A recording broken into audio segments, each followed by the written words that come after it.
Hello, my friend, and welcome to Secure and Insecure, hosted by me, Johnny Seifert. This is a celebrity mental health podcast that I say it's okay to not be okay. And if you have the same anxious need, whether you're watching or listening, join me on Instagram at Johnny Seifert, at Secure and Insecure Podcast, and on TikTok at Johnny Seifert92 to continue the conversations. Now, my guest today makes her annual return to Secure and Insecure. Last time, she got me signed up for the David Lloyd Club in Bushy, which changed my life. And this time, after her work with Future Life, she may be responsible for me becoming a father very soon. Not with her, of course, but just in general. So, you know, as your dating coach, your LuAnna friend, and telling you why people have affairs. It's my queen, the founder of the UDU movement, and my dear friend, it's Anna Williamson. Oh, Johnny, that is an absolute belter of an intro. Maybe I'm going to make you a dad. I mean, that's cool. Could you imagine if it was down to you? And I went, do you know what? At my wedding, yes, thanks to Anna. Yeah, it was her. It was all Anna. That would be a life goal. I mean, a little baby Johnny, I think, would be perfection, don't you? Jesus. I mean, one Johnny's bad enough. Two Johnnies. Could you imagine me being a father, Anna, and the future child, what that would be like? Jesus. Can I just say, there is no way that any child of yours would not just be a carbon copy of you. It would just be carbon. I could just see a little Johnny now, glasses and all. Would they? So, you know, I'm up to EastEnders 2009 again because I started it in lockdown at 98. Would they then join me and rewatch it as well? That's actually hilarious. We can all watch you on TV. We can go back 25 years and watch you and Jamie Rickers playing little games on Saturday morning. There's no Saturday morning TV anymore. That'd be me and my kids. Well, when you finish the whole run of EastEnders, then we can do that. Yeah, I think there's something in there. I think there's something in there. Talking of TV, so let's go dating. Best ever series ever. Thank you. Do you think? Yeah, I generally think everything. They ripped up the rule book. We've obviously we've spoken over the years about the mansion and about the brunches. I feel like this time they just had the perfect balance of it's the cast that makes it, and I think the casters this year really got it. I agree. I completely agree. And I always get a little feeling in the waters before we start a series when we start looking at who wants to come on, who wants to join. And I felt it actually when we first started this, because every single one of them came in saying, I'm so here for the coaching, so here for the therapy, sort out my life, sort out my love life. And that is such a privilege, honestly, to have got to this point in, series 14 now, for the celebrities to actually come on for that reason, not just because it's a telly gig, I mean, I'm sure there's obviously that. There's no judgment for the people that do want that, as you know, but it's just lovely when they come at it from a different perspective. And then you've seen with this series that the proof is in the pudding. When you actually do join the show and you do actually lean into what we do as expertise, we will help you change your life for the better. And we've definitely seen that with the celebrities that have really applied the dating advice.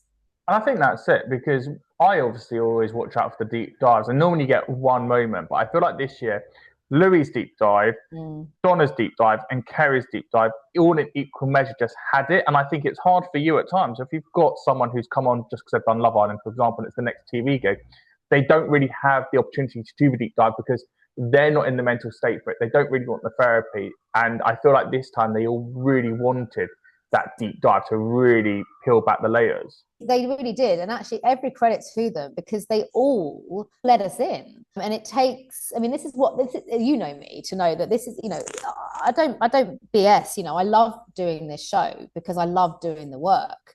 I'm a people person. I love working with people.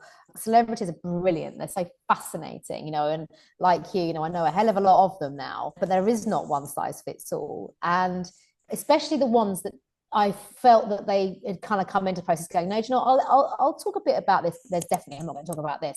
And then you get to a point where they trust you to actually go to the place that they never thought they were going to go to. And we definitely had that, as you say, with our deep dives, Louis being one of them. We knew, I can tell, it's just, you get a sixth sense about these things. When you're a therapist, you just know that there was stuff to unpack. And it's a very delicate situation because, yes, it's being filmed. So there's, as a dating coach on the show, you really are trying to juggle what's best for them. But obviously we're making a TV show as well and handling it all really sensitively, but nobody ever has to talk about anything they don't feel comfortable with. And so it's great credit to them and the show and to us that they're very happy to actually, yeah, drop the guard and go there. And talking of the filming of the show, you moved this year from Holborn to Victoria for the first time since the kind of big venue had already launched years and years ago. What did you find about the changes in that? Did you change the way the show was done? Being bigger, bolder, stronger. You know, it obviously means E4 putting more money into it. They've already commissioned next year already before this series has even finished. Well, actually, yeah, we had a new agency, which was, I think, more of a logistical thing rather than a big. I mean, don't quote me on that. I mean, who knows kind of exactly what goes on behind the scenes, but we moved. And actually, the new agency is fantastic. It's very similar to the old one, anyway, aesthetically. But it's bigger. It feels more special. It feels a bit grander, and you know, it was definitely a really lovely place to play, and it's right on the back of Buckingham Palace. So the only challenge we had was there were a lot of sirens that would go by. But yeah, I wondered if the move would change the vibe, but actually it didn't. It didn't at all. In fact, I think it was the same, if not even more enhanced.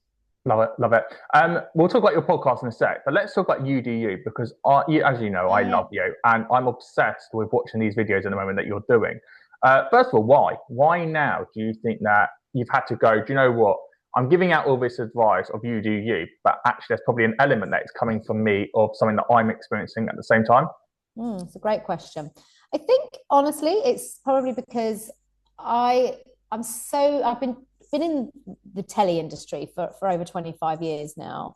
I've been in the therapy world for 15. I'm 44 years now. I've had a couple of mental breakdowns, couple of kids. Life is great, but life is also challenging. But life is also more enriched, but also more challenging. But it's because I've never felt more content than I have now within myself. And I don't know if that's come with age, it's come with experience, or it's come with hearing from thousands of people that are living a life of BS and not wanting to. And the world of measuring against other people and keeping up with the Joneses, you know, looking for self-validation. And I came to a point where I was like, speaking for myself, there were still elements where I was people pleasing and not really realizing it, you know, doing the things actually I didn't really want to do. And this isn't about being selfish as well, by the way, because I don't agree that we should just be completely blanket selfish. You know, we should be, that there is a fine line between that. But equally, I found myself over the years omitting certain things to me liking and enjoying. And I asked myself, why? What am I worried about? That someone's going to judge me for that? And if they judge me, why should I care about that? And I think it's sort of an amalgamation of other people, my work, me as a person feeling really content and really whole, and just being like, you know what, sweetie, you want to wear a skinny jean that isn't in fashion right now, but you like it, you just wear your skinny jean. You know, you do you. And you know, you don't want to go to the thing that everyone's hounding you to go to, but actually what you want to do is get your jammies on and go to bed, you know, with a cup of tea. As long as you're not offending someone or letting someone down, just you do you. And I think that's why I feel so passionately about it. And it really has seemed to have struck a really good nerve. It's quite interesting because I was thinking about this when I was watching that video last week, and I've got a rule about weddings. Because I'm always been single, I will go to a wedding, but I will go to the ceremony and I won't stay for the party because I always feel uncomfortable because I don't know anyone, etc. And that's you do you going, okay, look, and not a single friend has ever gone to me, I'm really offended you didn't do that. It's, I know you're not going to feel comfortable, but I appreciate you being there.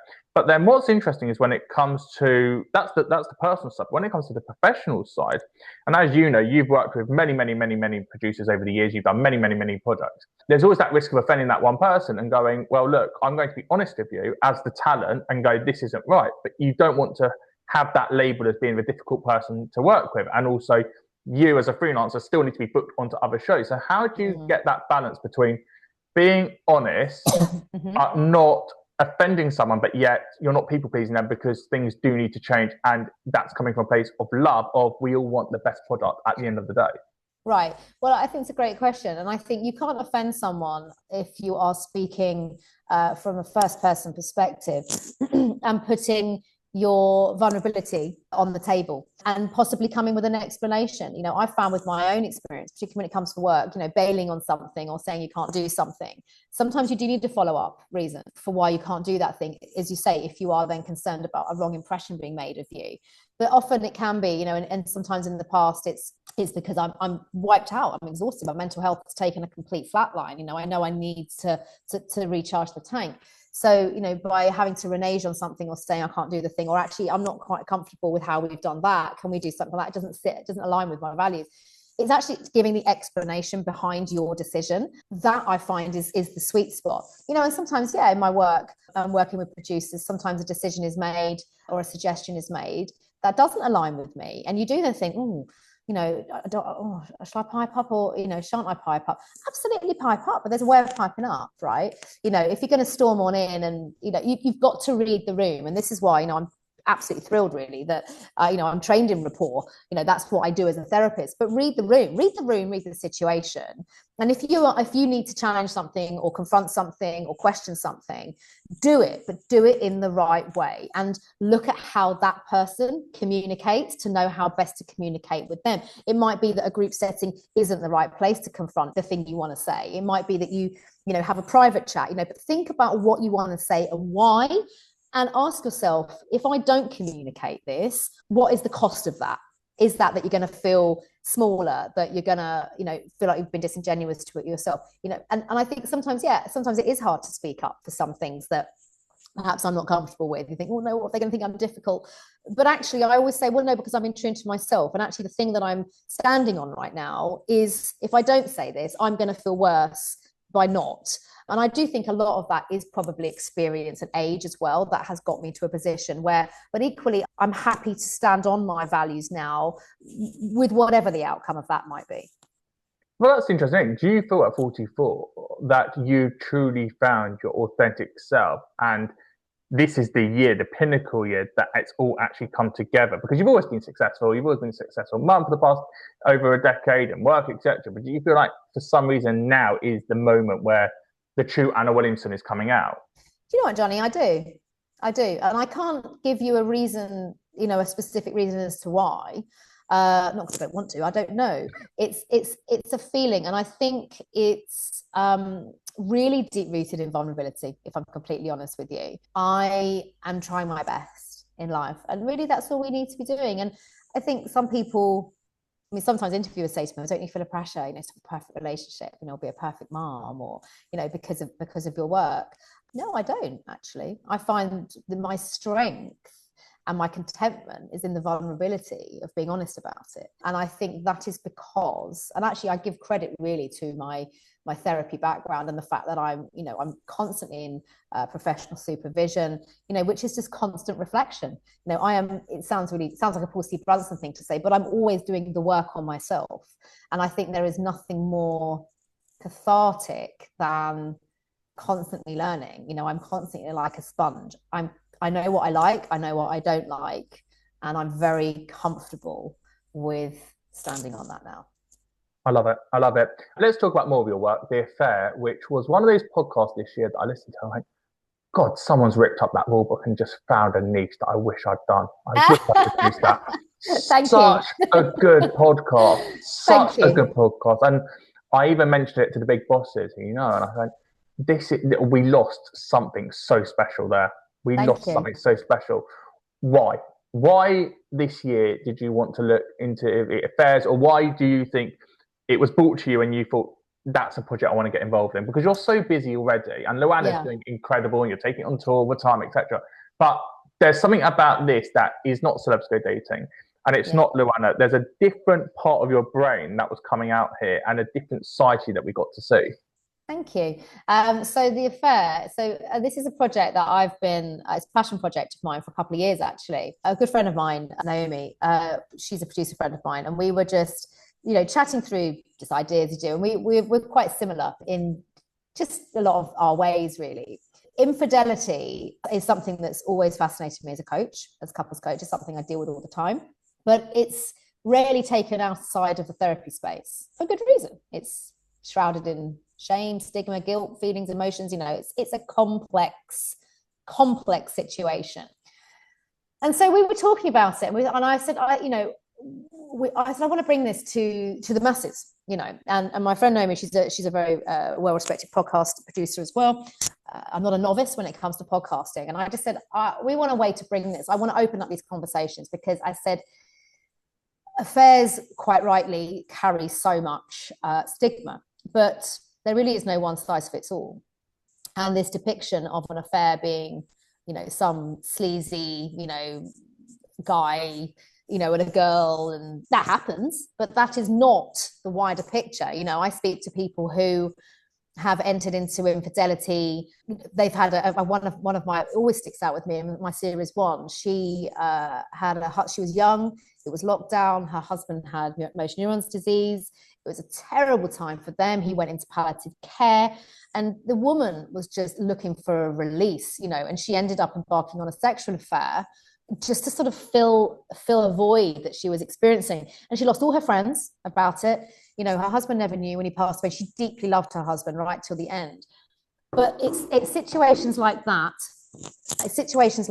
that I wanted to bring to life, and to say, now that is a very different perspective and a story from that stereotype that we see. So we put it out to the masses, and we were like, it's much easier to cut, because I wanted to do it from the three, this is where I wanted to do it. I wanted to do it from the 3 perspectives that happen typically in an affair: the person having the affair, the person that's been cheated on, and then the other person. Because everybody has such different reasons. And actually, all of my research, the overwhelming urge for the affairs to take place was a lack of emotional connection, not wanting to, have a quick bunk up. Sometimes it's sexual gratification, but not always. And every single story is different. You definitely come away with, I think, different judgments, different opinions, or not. But that's what I wanted to do. Look at infidelity through a curious lens. And the point of that is absolutely not to glamorize or endorse infidelity. I 100% do not. The complete opposite. I'm yet to experience someone that's been through an affair that hasn't been affected by deep-rooted emotional pain. Some people do come through affairs. Some people don't. Some people are still caught up in the toxicity around it. But I wanted people to understand it, and this is what the response I had, and why it shot to number 1 in the podcast charts the minute it was launched. I didn't expect that, by the way, but it made me. There's very few things I've done in life, Johnny, where I've gone, oh my God, yes, I was right.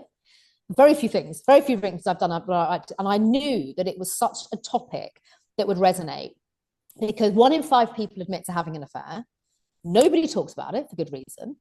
And yet people that are experiencing affairs, in whichever perspective, they tell me in my therapy couch and through the podcast and DMs, that it's so lonely with your feelings, your thoughts, your emotions, wherever you might be. Because people that have been cheated on, they don't want to tell other people because they don't want their partner to be judged. It's such a lonely place that, hand over fist, people have messaged me going, oh, thank you. I feel this is cathartic. I've listened to your podcast on affairs.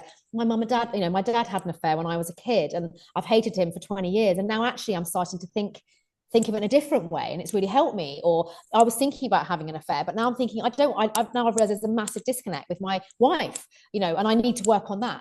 And that's what I wanted to do, was be curious about affairs, to essentially not have one. So you're not going to have an affair now? I bloody hope not. No, I do not want to have an affair. I mean, this will really bite me in the backside if I do. Let's just say, Johnny, if I ever had an affair, I do not want to have an affair. You'll come back on Skin and tell me all about it, and we'll do a flip around. Exactly. Yeah. I do not. I mean, my husband. I mean, I had to say to him when I was researching the podcast, because up on my screen, up on my tabs and everything is all about affairs and infidelity, and I'm reading Esther Perel's, affairs and everything, just to get some, extra context. And I did say to him, I said, just so you know, this isn't me kind of, asking for a friend. I'm doing a new project. But yeah, we're about to start series 3, and I've been nominated for a British Podcast Award for it, and I'm absolutely thrilled. Oh, amazing. I'm so pleased with you. Well, like you say, British Podcast Awards, you're nominated. People who aren't nominated are Sam and Pete, but Sam and Pete are getting a very good TV career at the moment on Loose Women. Louisa and Anna, where are we in the TV world now? We're not, actually. Why? The most successful podcast, sell-out tours. I've come to your tours. They're sell out every time. Why is it that we're not seeing you both on TV? You talking to commissioners, but what's going on there? Because that's a gap in the market, surely, still for you. It is. And it's not that we don't want to do it. We just haven't actively pursued it, is the honest answer. We're so busy with the podcast and then life as well in general. It's more about sort of the time that we have available and time we want to give. And Louisa has a busy life. You know, she loves lifing basically, which is great. Actually, she's a real introvert. She loves spending her time with her horses. We love working together, but there's always a sweet spot with Lou and I to not over egg the pudding. And we've always said that with LuAnna. When it becomes a business and it becomes oversaturation, it's the day that we're not going to enjoy it. And it's such a sweet spot with LuAnna. We keep what we do to where it is in workload, so we have the enthusiasm and the passion around it. If we have got some other projects, we do some campaign work, which we enjoy doing. We would love to do a TV show together, but it has to be the right one. Completely agree. Right, let's talk Future Life. You're working with them this year about fertility. Yes. What's got you engaged in this? Because we've gone from the affairs and now we're going the other way, because if you have an affair, you might have a secret child. Why are you doing fertility this year? Well, okay, it's segueing really from the affair about, the curiosity. This is about curiosity around fertility. We know that birth rates are declining. That's an issue. Also, people are choosing different choices now around having babies. Careers, cost of living, it's really affecting whether people are deciding whether to have a family or not.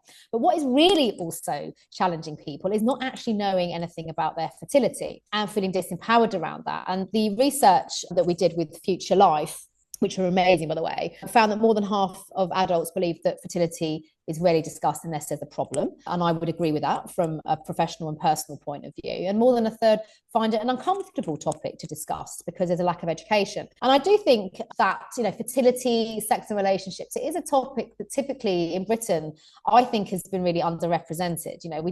Our European friends, Switzerland, Scandi friends, they have a much wider open conversation around it, which personally I prescribe to. It might not be for everybody, but I found myself when I became single, and I didn't want to be single in my early 30s, and I knew that kids are such a deal breaker, were such a deal breaker for me. I felt really vulnerable and disempowered about, well, what does that mean for me in my life, so I decided to have a fertility check because I wanted to know, if I could have kids, how likely that a reality it might be, and did I need to do anything about it? And I looked into egg freezing because at the time I wanted to have a family with a partner. I didn't have one. I was open to doing it by myself if I wanted to. What this is about, Johnny, it's about choice. It's about choice, looking into your choices, what your options are, and actually just making people aware that you do have so many more choices that many people actually think are at their fingertips.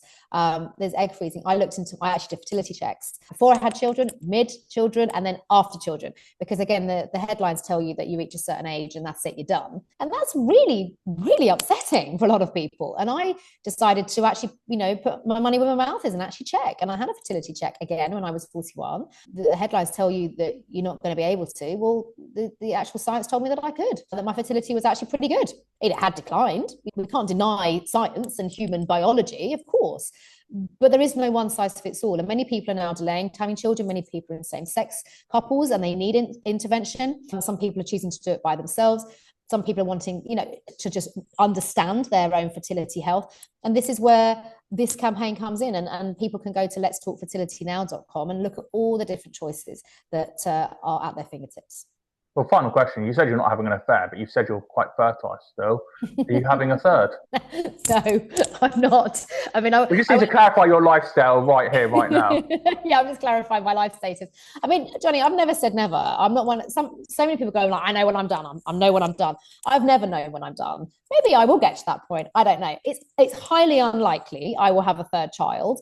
But honestly, it's really lovely to know that I sit here now as a 44-year-old woman and know that there is absolutely still a chance because I've had my fertility checks done. I'm obviously not as fertile as I was 10 years ago, but I'm also not dead, So that's a lovely thought. And we're not actively trying for a baby. I probably don't want another baby. I do think more from a tired perspective at 44. I don't want one. But I've also got many friends and many people I know. We see many celebrities in the headlines. Gemma Collins is my age and going down that route I notice in the headlines.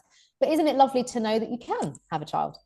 I completely agree. Well, a massive thank you to Anna Williamson and Future Life for today's episode. If you love celebrity dating like I do, there are episodes in the library with Prints from this series, loads of celebs from the other series as well. Obviously, Tara, Paul, and Tom have been on it many, many times. So do go and check them out in the library of Skin and Skill. And you can find me on social media on TikTok at Johnny Seifert92, Instagram at Johnny Seifert at Skinny and Skill Podcast, and Anna's on Instagram at Anna Williamson Official and TikTok at Anna Williamson _official. Plus, all her podcasts are available as well. I'll be back next week, my friend, with another guest to say it's okay to not be okay. Until then, have a lovely week, and I'll speak to you soon.